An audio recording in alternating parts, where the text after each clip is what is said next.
माजी घर क्यों नहीं रहना चाहते?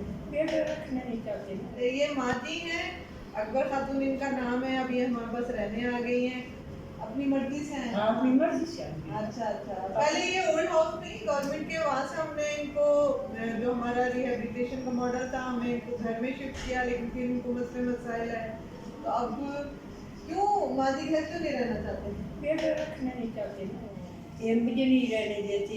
मैं बहुत मजबूर होके आई हूँ, बत्ती पानी बंद हो तो इंसान क्या करे। आप तो इतनी बहादुर औरत थी, आपको क्या हो गया भैया?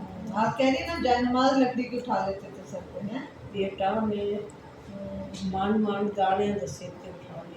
मैं तो मेरे घर तो सब अनाज होते थे, मैं बाप की इकलौती बेटियां शायद मैं बाप के घर 18 साल के बाद पैदा हुई हूँ। मेरे कितने दान नहीं, आपका अपना घर है, ये नहीं कहना आपने, ये नहीं कहना आपका अपना घर है, किधर दूर नहीं है, अपने घर आप आए। जब बेटी का है, अपने बेटे हैं आपके, तो फिर इसमें दिल ना परेशान करें। हम आपकी फैमिली है ना। हाँ, हमने इदारा नहीं बनाया, हमने घर बनाया, हम उसको कहते ही घर है।